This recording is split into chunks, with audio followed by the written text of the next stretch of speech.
Good morning, Mario, and good morning, Switch fans. The gifts keep falling from the sky, and there's one more Nintendo Direct before the year is done, and I can't wait to predict what is gonna be there ASAP. Plus, we've got new games getting new release dates, setting up an amazing Q1 for 2022, and the new Switch game that came out on my birthday, it's freaking fantastic. What's going on, everybody? It's Zach from SwitchForce. Hope you're all doing amazing. Thank you so much to everybody that sent me some birthday love. I super appreciate all of you. Make sure to hit that like button if you enjoy these videos, and let me know your take on today's topics in the comments down below. Let's talk one of the release dates first, because Windjammers 2 is finally dropping on January 20th, 2022 on Nintendo Switch. Now, if you're not familiar with Windjammers, you are missing out, because this is one of the greatest games I've ever played. It's an arcade disc thrower that me and my childhood best friend used to battle it out on PC all the time, and the sequel was announced years ago.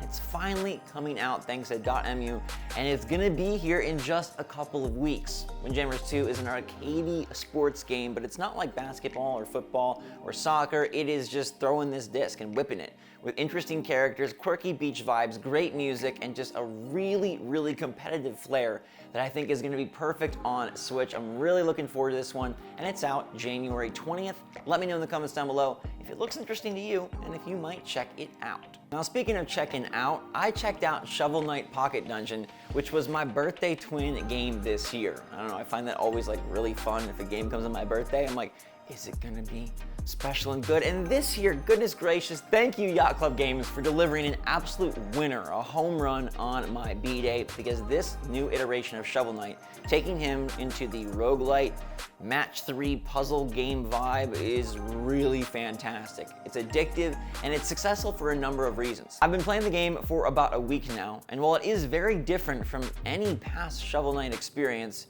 I find it so darn well-paced and so replayable. It still has the fun colors, the cool characters, and all the good vibes that Yacht Club is famous for, and I'd say it has really nice controls and mechanics as well. Because even though you're stuck inside the match 3, it still has a very nice movement, and you still are able to feel like, hey, it's more of an action game than a straight puzzle game, because you gotta be quick with it. You gotta be moving around quite fast as you try to bust up the different enemies who each have their own attacks. And I'd say more than a match 3, this game gives me like Crypt of the Necrodancer or Cadence of Hyrule type feel. That's the closest parallel I can think. And even though it is a roguelite and that might turn some of you off, I feel like they have paced things so expertly. The runs are pretty short, and the ways you can get back to where you were are expertly laid out. It's not too difficult, and they have shortcuts in there that are pretty easy to access. Plus, there are boss battles, which doesn't make a lot of sense, but trust me, it works out so darn well. Stuck in the puzzle, the boss battles are exquisite, and I love the way that you just very organically absorb the world and how it all works. And like, even though it starts off being like, this is weird because the lines of the puzzles move without you moving, but then when you move, they also move, and you're like, what's going on? But you quickly learn all the different faces and all the different tools and mechanics. I will say, I don't know how long the game is, and like at first blush, it seems like maybe it's going to be shorter. You can play the game with roguelite turned off, where when you die, you just respawn. I feel like that almost shatters the intended flow of the title, but it is an option if you really detest the roguelite method. This game though, man, it makes me super excited for Shovel Knight Dig, because it seems like Yacht Club Games can do no wrong, and they're a star-studded developer. No matter what genre they pick, it reminds me of SteamWorld. You can take that franchise, throw it anywhere, and it's still gonna be fun. Let me know if you're gonna pick it up in the comments down below. On the 14th day of December, Michael Scott gave to me another Office character in Funko form. This is one of the best values I've ever purchased. I got this thing on sale on Amazon for $23, and it's been absolutely amazing. And oh, Michael Scott, you have met your match, because it's Goldface Jim as his most legendary role ever. This is a really nice Funko figure. He's just looking so gold. All of these are so fun. Toby yesterday, Jim Goldface today. Man, Threat Level Midnight is coming to a theater near you. Forget Spider-Man and Matrix. Threat Level. The other release date that just got announced this morning is Chocobo GP, which is Mario Kart in the Final Fantasy universe with all sorts of fuzzy and not fuzzy characters. I was really down on this game when it first got announced, but I might be turning a bit of a corner, specifically because of how they're handling the free version. Yes, this game is going to release on March 10th, 2022, and you can buy it, but they announced that they're going to have a light version for free to download. And it sounds like it's actually a nice, more than a demo type deal. You'll be able to access the story mode prologue by yourself, but you can also participate in online races up to 8 players. And if you have a friend who has the full game, you can link up with them to still participate in the big 64-player tournaments that are available online in the game. So it doesn't say how many courses you'll be able to access. I'm sure it's not the full list, but the fact that you can download a free version, access some of the story, and still play with your friends, and if you have a friend that has it, kind of convert your game into their game and still take part in the big tournaments that I think are maybe the most unique element of this racer, that is really smart, Square Enix. Thank you for doing something that actually is fan-centric and consumer-friendly. I appreciate that a lot. Maybe I'm just desperate for a new Mario Kart style game, but I think I'm actually gonna give this one a go.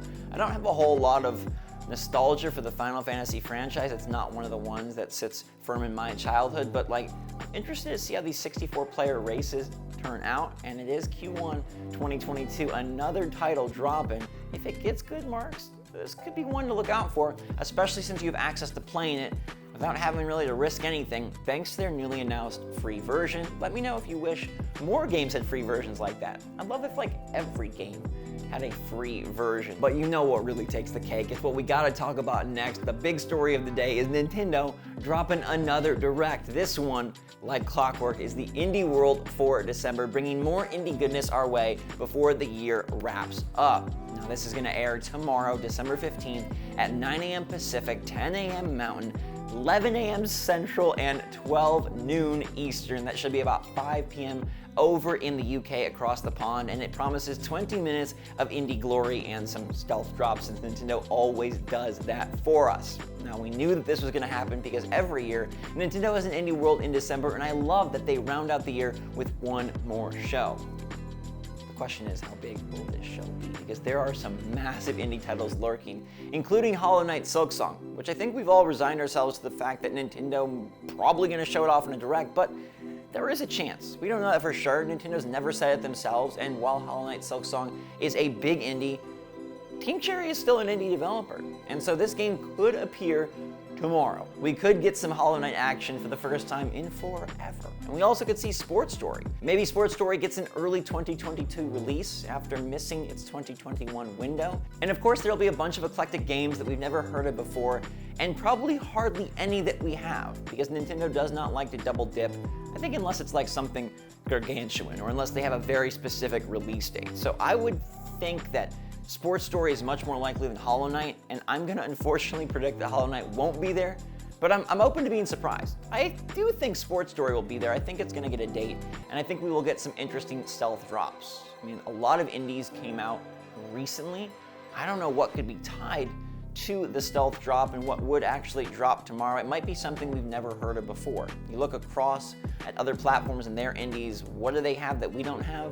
That list shrinks by the month. There's not much else that we don't really have, and with Shovel Knight Pocket Dungeon just dropping, Windjammers 2 getting a release date, I am completely mystified by what they will bring us, but that makes it oh so much more. Actually, hold that thought, I figured it out. Tomorrow they're gonna drop OlliOlli World from Roll 7, which is awesome. All right, I actually got to test out this game earlier in the year, and OlliOlli is a skateboarding franchise that with World takes things to a much bigger level. It's got like a whole story going on, amazing new art style, and it's more than just a trick fiesta, although it retains these super sick fundamentals and controls that made OlliOlli World such a success. The original 2 games are on Switch, but this one is evolved. Like many properties find themselves growing up on Nintendo Switch, and they've been saying a winter 2021 release date for a while now.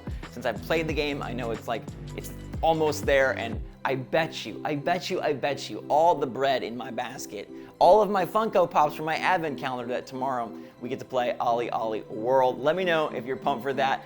And I hope we see Sports Story. And if you believe we'll see Hollow Knight, if you have the faith, the finger crossed power, state your case in the comments down below. I hope it's a good show. And I just love that Nintendo has given us one more thing to cheer for before 2021 wraps. I'll be there covering it all for you tomorrow morning. It's gonna be 10 a.m. for me, noon Eastern, 5 p.m. UK. And it should hopefully be an awesome show. You know, one of the most awesome parts of this show is your involvement, and that's why we always wrap on the poll. Today I asked you about Mr. Mario himself. Yesterday we covered a really big Mario Odyssey 2 leak with details on a more cooperative adventure bringing Luigi and Bowler to the adventure. We'll see if that pans out, but today I asked what kind of Mario 3D adventure you want next. All right, I gave you some good options, sequels to popular franchises or a brand new entry, and it seems like everybody's on board with Mario Odyssey 2, and I gotta say, even though I am a fan of the new, I wanna see what they can do with another go at the great Cappy adventure. 50% picked Mario Odyssey 2, while 23% said they prefer a brand new Mario adventure. Where can Mario go? He's been to the waterworks, he's been to outer space, he's been to the entire darn galaxy. Where does he go next? I don't know, but Nintendo did amazing things with Bowser's Fury, so I'd love to see that as well. That's my second pick too. 16% of you said Mario Galaxy 3, and 11% still holding hope for Sunshine to get the sequel it never got, but probably deserves. Flood, he can be fun too. I'm excited. I hope we do get more news on a 3D Mario soon. It's been quite a while, 2017. 4.5 years away at this point, man. We're gonna hit 2022, and it's gonna be a while since we saw Mario in his true new form. But of course, I'll be back in my true form right here as the host of GMM tomorrow. I'll see you all then. Thank you so much for being here. I appreciate all of you a lot, and again, thanks for all the B-Day love yesterday. You made me feel very special, and I'm very honored to be a part of all of your lives. So stay safe, stay healthy, stay happy, stay positive out there. Hit that like button if you enjoyed the show. Let me know your take on today's topics in the comments down below. And until next time, my friends and family, thanks again. SwitchForce out.